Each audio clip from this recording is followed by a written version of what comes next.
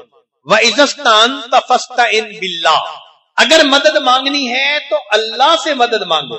وَاعْلَمْ، جان لے، أَنَّ الْأُمَّةَ لَوِ اجْتَمَعَتْ عَلَىٰ أَن يَنفَعُوكَ بِشَيْءٍ لَمْ يَنفَعُوكَ إِلَّا بِشَيْءٍ قَدْ كَتَبَ اللَّهُ لَكَ. امت کا یہاں مطلب ساری مخلوق، کہ اگر ساری مخلوق نفع دینے کے لیے تجھے اکٹھی ہو جائے تو وہی نفع پہنچا سکے گی جو اللہ نے لکھا ہوا ہوگا.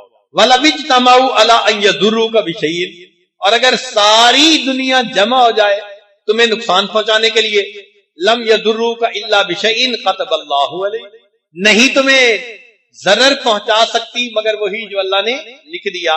رفعت الاقلام، قلم اٹھا لی گئی.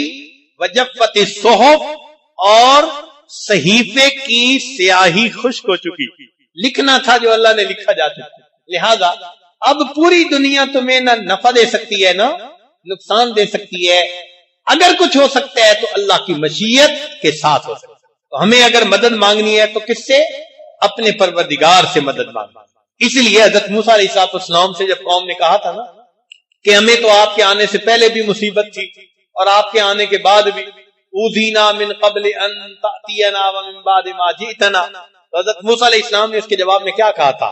قال موسیٰ لقومہ، موسیٰ علیہ السلام نے اس قوم کو یہ فرمایا استعینوا باللہ واصبروا، اللہ سے مدد مانگو اور صبر اختیار کرو. دو باتیں کہی جا رہی ہیں، مدد کس سے مانگو اور دوسری بات کیا کرو؟ سبحان اللہ. استعینوا باللہ واصبروا، چنانچہ جب قوم نے صبر کیا، اللہ سے مدد مانگی، اللہ نے مدد کر. ہمیں بھی یہی حکم دیا گیا. قرآن عظیم الشان اللہ تعالیٰ ارشاد فرماتے ہیں وَاسْتَعِینُوا بِالصَّبْرِ وَالصَّلَاةِ، مدد مانگو صبر کے ساتھ اور نماز کے ساتھ. سبحان اللہ. ہمیں بتایا جا رہا ہے کہ اللہ کی مدد مانگنے کا طریقہ کیا ہے. صبر کرو، اپنے اندر صبر و ضبط پیدا کرو، پہلی بات. اور دوسری بات کہ نماز کے ذریعے مدد مانگو. سبحان اللہ. اللہ کے پیارے حبیب صلی اللہ علیہ وسلم امت کے لیے 23 سال روتے رہے. کوئی ماں کبھی بچے کے لیے 23 سال نہیں روئی، کوئی باپ بیٹے کے لیے 23 سال نہیں رویا ہوگا. میرے آقا صلی اللہ علیہ وسلم امت کے لیے 23 سال روتے رہے. 23 سال رونے کے بعد اللہ کے حبیب صلی اللہ علیہ وسلم امت کو بے یار و مددگار چھوڑ کے نہیں چلے گئے، بلکہ اس امت کو نماز کے ذریعے اللہ سے مانگنے کا طریقہ سکھا کر گئے. اگر میرے جانے کے بعد تم پر کوئی وقت آ جائے گا تو تم اس وقت نماز کے ذریعے اپنے رب سے مانگنا. جب کسی دفتر سے کام کروانا ہوتا ہے نا تو اپلیکیشن بھرنی پڑتی ہے. حج پہ جانے اپلیکیشن بھرو، ویزا لینے اپلیکیشن بھرو، اللہ سے مدد مانگنی ہے اپلیکیشن بھرو. اس اپلیکیشن کا نام نماز ہے.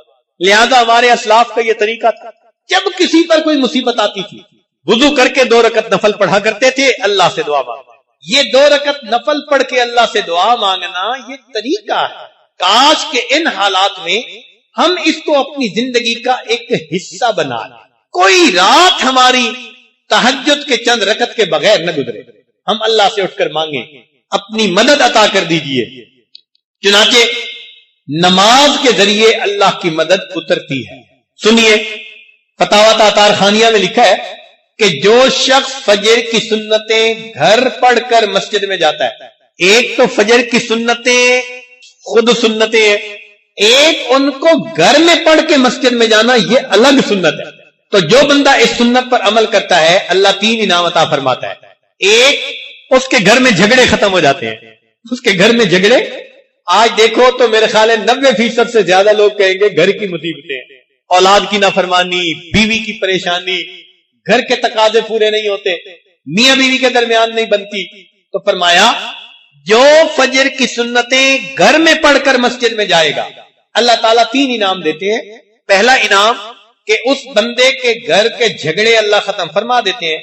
دوسرا، اس بندے کے رزق میں اللہ کشادگی عطا فرما دیتے ہیں.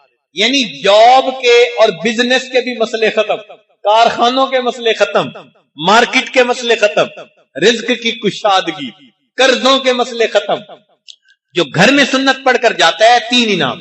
گھر کے جھگڑے اللہ ختم فرما دیتے ہیں. نمبر 2، اللہ تعالی رزق میں کشادگی عطا فرماتے ہیں. اور تیسرا انعام، اللہ موت کے وقت ایمان کی حفاظت کے ساتھ دنیا سے جانے کی توفیق. اب دیکھیے اللہ کے حبیب صلی اللہ علیہ وسلم نے کیا کیا پیاری باتیں بتائی ہیں. عمل کرنا تو ہمارے ذمہ ہے. ہم اگر عمل کریں تو یہ نعمتیں ہمیں مل سکتی ہیں. چنانچہ مسلم شریف کی روایت ہے، توجہ فرمائیے. ان ابی درداء رضی اللہ تعالیٰ عنہ، ابو درداء رضی اللہ عنہ روایت کرتے ہیں، یہ حدیث قدسی ہے. حدیث قدسی کا معنی اللہ تعالیٰ فرماتے ہیں یا ابن آدم، اے آدم کے بیٹے، آدم کی اولاد، لا تعجز عن 4 رکعات من اول النہار اکفیک آخرہ. تو دن کے شروع میں یعنی فجر کی 4 رکعت پڑھ لیا کر، اس کی برکت ہوگی. میں سارا دن تیرے کاموں میں تیری مدد کروں. فجر کی نماز کتنے لوگ پڑھتے ہیں؟ آج جمعہ میں جتنے مسلمان مسجد میں آتے ہیں نا، اتنے مسلمان اگر فجر کی نماز میں مسجد میں آنے لگ جائیں، یہ عاجز گمان کرتا ہے اللہ کی مدد اتر آئے. تو فرمایا دن کے شروع میں 4 رکعت پڑھ لیا کر، میں سارا دن تیرے کاموں میں تیری مدد کروں. دیکھو نماز سے اللہ کی مدد کیسے اترتی ہے. یہ نماز عجیب نعمت ہے، بندے کو اللہ سے ملا دیتی ہے، بلکہ بندے کو اللہ کا محبوب بنا دیتی ہے. سنیے ابن سنی نے ام میمونہ رضی اللہ تعالی عنہا سے یہ حدیث روایت کی ہے. فرماتے ہیں اللہ تعالیٰ ارشاد فرماتے ہیں ما تقرب الی العبد بمثل اداء فرائضی، کہ میرا بندہ میرا اتنا تقرب نہیں پا سکتا جتنا کہ فرض ادا کرنے سے تقرب پا سکتا ہے. اس کو کہتے ہیں قرب بالفرائض، یعنی فرائض پر عمل کرنے کی وجہ سے انسان اللہ کے قریب ہو جاتا ہے، اس کے پیارے بندوں میں شامل ہو جاتا ہے. تو جو بندہ فرائض ادا کرے وہ اتنا قریب، اور جو نفل پڑھے تو cherry upon the cake, cake کے اوپر تھوڑی سی کریم رکھتے ہیں نا، میٹھی مزے کی ہوتی ہے، تو وہ نفل اتنے اچھے اللہ کو پیارے لگتے ہیں۔ دستور کی بات ہے کہ جو بندہ ایکسٹرا ٹائم میں اپنے مالک کا کام کرے تو وہ پیارا لگتا ہے۔ گھر کا خادم آتے ہوئے شہد کی بوتل لے آئے، اور جی شہد خالص مل رہا تھا، راستے میں نے کہا میں آپ کے لیے لے آتا ہوں۔ اب ڈیوٹی ٹائم تو نہیں تھا نا، اپنے ٹائم میں اس نے 5 منٹ رک کے شہد خریدا۔ آپ پیسے بھی دیں گے، ساتھ محبت بھی بڑھے گی، اس نے میرا خیال رکھا، ایکسٹرا ٹائم میں کام کیا۔ تو ایکسٹرا ٹائم جو ہوتا ہے نا وہ خوشی کا باعث بنتا ہے۔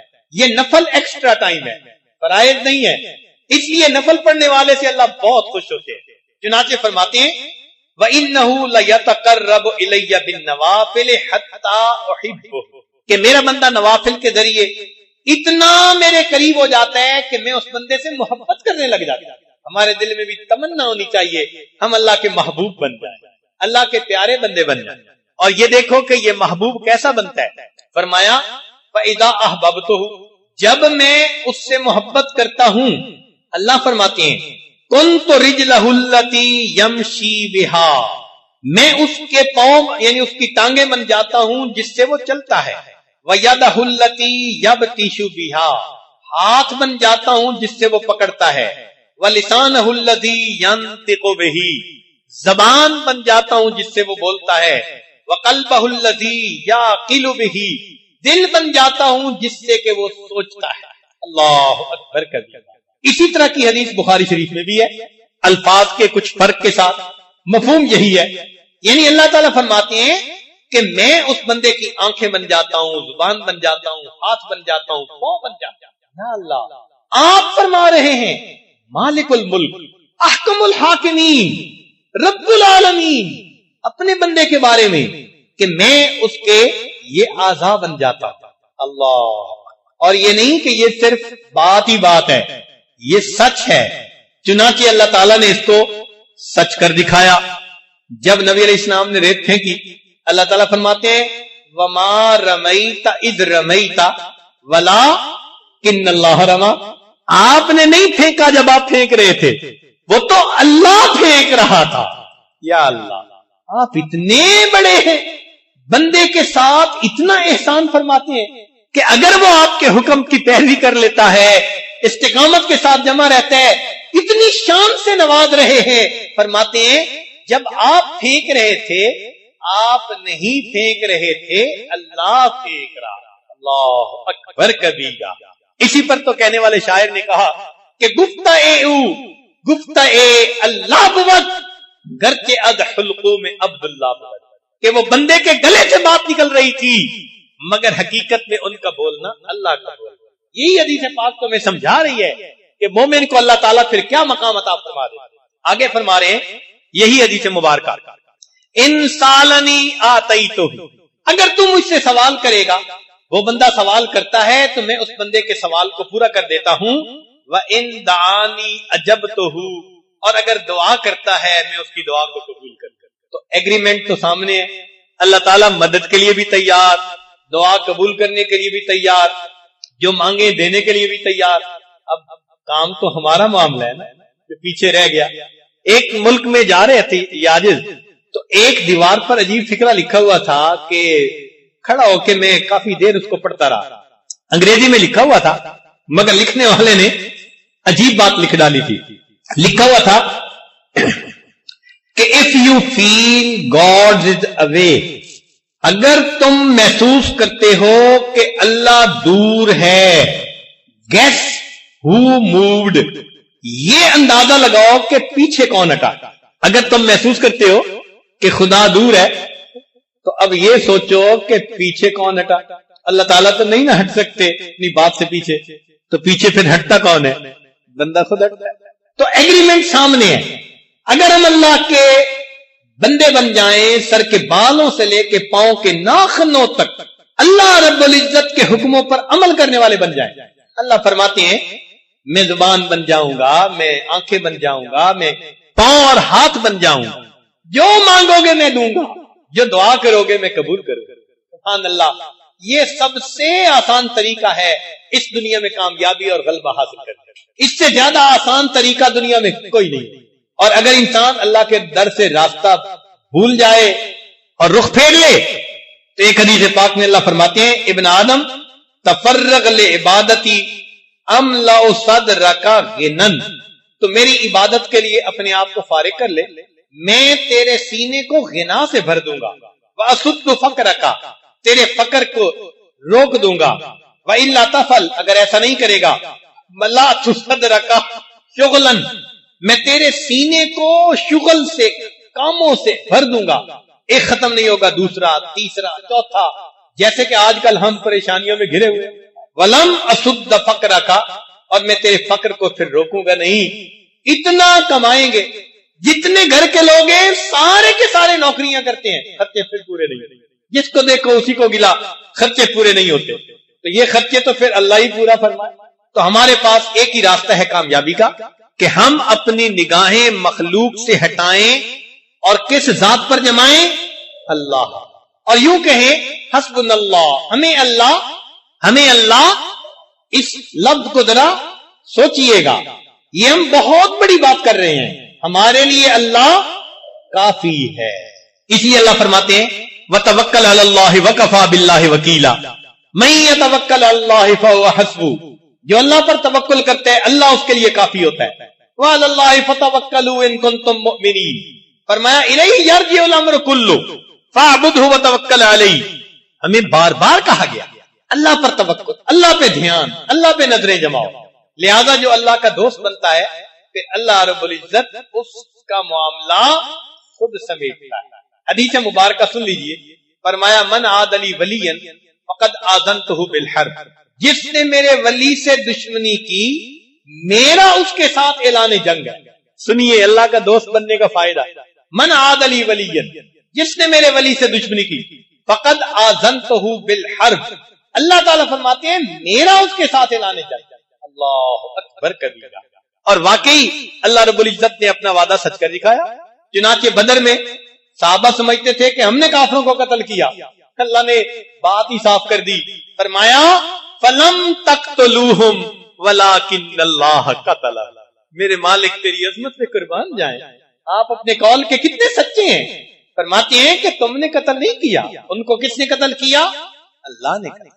تو بھائی ہم اگر اپنے اللہ پر نظریں جمائیں گے وہ ہمارے الٹے کاموں کو سیدھا کر دیں گے، ہماری مشکلات کو آسان کر دیں گے، ہمیں مصیبتوں سے اللہ تعالیٰ محفوظ فرما دے. اس لیے ہمیں کہنا چاہیے حسبنا اللہ و نعم الوکیل نعم المولا و نعم النصیر. قرآن مجید میں اللہ تعالیٰ ایک بات بڑے عجیب انداز سے فرماتے ہیں. ارشاد فرمایا الیس اللہ بکاف عبدا. اللہ اکبر. یہ آیت پڑھتی ہے نا تو دل کو کچھ ہوتا ہے. اللہ فرماتے ہیں کیا اللہ اپنے بندے کے لیے کافی نہیں ہے؟ الیس اللہ بکاف عبدا، کیا اللہ اپنے بندے کے لیے کافی نہیں ہے؟ مفسرین نے فرمایا کہ مقصود کہنے کا یہ تھا الیس اللہ بکاف عبادہ، کیا اللہ اپنے ہر بندے کے لیے کافی نہیں ہے؟ ہمارے لیے اللہ الیس اللہ بکاف عبدا. جب قرآن مجید کی آیت پڑھ لی تو اب ہمیں کیا جواب دینے ہیں کہ ہمارے لیے اللہ. اب ذرا ایک حدیث مبارکہ سن لیجئے، کیونکہ آج کل کے حالات میں پریشان حال لوگ کہتے ہیں جی کچھ پڑھنے کو بتا دیں، تو بھئی پڑھنے کی بات بھی سن لیجئے. در منصور میں حضرت بریدہ رضی اللہ تعالی عنہ روایت کرتے ہیں کہ 10 کلمات پڑھنے والے کے لیے اللہ کافی ہو جاتے ہیں. 10 کلمات ایسے ہیں، 10 فکرے، 10 باتیں کہ جو بندہ ان کو روزانہ پڑھے اس کے لیے اللہ کافی ہو جاتے ہیں. ان میں سے 5 فکرے دنیا سے متعلق اور 5 فکرے. ان 10 فکروں کو یاد کر لیں، ایک فکرہ بھی روز یاد کریں تو 10 دن میں حدیث پاک یاد ہو جائے گی. اور اس کو اپنی دعاؤں کا حصہ بنا لیں. جب آپ اس کو پڑھیں گے تو اللہ تعالیٰ آپ کے کاموں میں آپ کی کفایت فرمائے. پہلا فکرہ فرمایا حسبی اللہ لدینی، میرے دین کے لیے میرا اللہ کافی. یعنی دین میں کوئی فتنہ اور فساد نہ آ جائے. دین میں فتنے 2 طرح سے آتے ہیں، ایک شبہات کی وجہ سے اور ایک شہوات کی وجہ سے. تو اللہ تعالیٰ ہمیں ان دونوں فتنوں سے محفوظ فرمائے، ہمارا دین سلامت رہے. تو پہلا فکرہ حسبی اللہ لدینی. دوسرا فکرہ حسبی اللہ لما اہمنی، میرا اللہ کافی ہے ہر اس چیز کے لیے جو مجھے پریشان کرتی ہے. بندہ کرتا ہے، کوئی چیز کرتی ہے، کاروبار کرتی ہے، جو بھی ٹف ٹائم دے رہی ہے، میرا اللہ اس کے لیے کافی. حسبی اللہ لما اہمنی. تیسرا فکرہ، حسبی اللہ لمن بغا علیہ، میرا اللہ کافی ہے ہر اس کے لیے جو مجھ پر سرکشی کرے، چڑھ دوڑے. اگر کوئی ہمارے اوپر چڑھ دوڑنا چاہتا ہے تو اللہ اس کے لیے کافی ہو جائے. حسبی اللہ لمن حسدنی، میرا اللہ کافی ہے ہر اس کے لیے جو مجھ سے حسد کرتا ہے. دفتروں کی زندگیوں میں تو بہت حسد ہوتا ہے، لیگ پلنگ، تو اللہ نے ان سب حاسدوں سے بندے کو نجات عطا فرما دے. اور پانچواں، حسبی اللہ لمن قادنی بسوء، میرا اللہ کافی ہے ہر اس کے لیے جو میرے خلاف برے منصوبے بناتا ہے. اب برے منصوبے بنانا والا کوئی بھی ہے، کوئی بندہ ہے، کوئی جماعت ہے، ایمان والوں کے خلاف کوئی ملک بنا رہا ہے، جو مرضی بنا رہا ہے، اللہ ان سب کے لیے. یہ 5 باتیں دنیا کے لیے ہو گئی، 5 باتیں آخرت کے لیے. تو فرمایا حسبی اللہ عند الموت، کیونکہ موت کا لمحہ انسان کی زندگی کا سب سے زیادہ نازک لمحہ. حسبی اللہ عند المسألۃ القبر، میرا اللہ کافی ہے قبر کے سوال جواب کے وقت. حسبی اللہ عند المیزان، میرا اللہ کافی ہے میزان پر جب اعمال تو لے جائیں. 9ویں بات، حسبی اللہ عند الصراط، میرا اللہ پل صراط پر گزرنے کے لیے کے وقت میرے لیے کافی ہے. حسبی اللہ عند الصراط. اور 10ویں بات، حسبی اللہ لا الہ الا ہو علیہ توکلت و الیہ انیب. اگر یہ 10 فکریں ہم ہر نماز کے بعد پڑھ لیں، ہمارا پروردگار دنیا اور آخرت کے تمام مسائل کے لیے ہمیں کافی. اور ہم دل میں بھی یہی بھروسہ رکھیں کہ میرے لیے میرا اللہ. یہ سبق یاد رکھیے کہ آج کی اس مجلس میں یہ سبق ہمیں پڑھا دیا کہ ہمارے لیے ہمارا اللہ، ہمارا پروردگار کافی. سیدنا علی کرم اللہ وجہ عجیب بات فرماتے تھے اے اللہ میرے لیے یہی عزت کافی ہے کہ تو میرا پروردگار ہے. اے اللہ میرے لیے یہی عزت کافی ہے کہ تو میرا پروردگار ہے، اور میرے لیے یہی فخر کافی ہے کہ میں تیرا بندہ. میرے لیے یہی عزت کافی ہے کہ تو میرا پروردگار ہے، اور میرے لیے یہی فخر کافی ہے کہ میں تیرا بندہ. اللہ اکبر. تو ہمیں ہر طرف سے نگاہیں ہٹا کر اپنے رب کے اوپر نگاہیں جما لینی چاہیے. پھر دیکھیں اللہ رب العزت اپنے وعدوں کو کیسے پورا فرماتا ہے. کہنے والے نے کہا لا الہ الا اللہ، لا الہ الا اللہ. جھوٹی دنیا سے منہ موڑ، رب سے اپنا رشتہ جوڑ. جھوٹی دنیا سے منہ موڑ، رب سے اپنا رشتہ جوڑ. کون ہے تیرا اس کے سوا، لا الہ الا اللہ، لا الہ الا اللہ، لا الہ الا اللہ. اس لیے ہمارے اسلاف چھوٹا بچہ نہ سمجھ ہوتا تھا، یہ پیغام اس سے شروع کرتے تھے. تو پرانے وقت کی مائیں بچوں کو سلاتے ہوئے لوری دیتی تھی، تو لوری دیتے ہوئے کیا کہتی تھی؟ حسبی ربی جل اللہ ما فی قلبی غیر اللہ. یہ حسبی ربی یہ بچپن کا پیغام، بچپن کا سبق. حسبی ربی جل اللہ ما فی قلبی غیر اللہ، نور محمد صلی اللہ، لا الہ الا اللہ. اللہ رب العزت ہمارے لیے دنیا اور آخرت کے تمام کاموں کے لیے کافی ہو جائے، اور ہمیں اپنے عبادت گزار مغفرت کیے ہوئے گنہگار بندوں میں شامل فرمائے.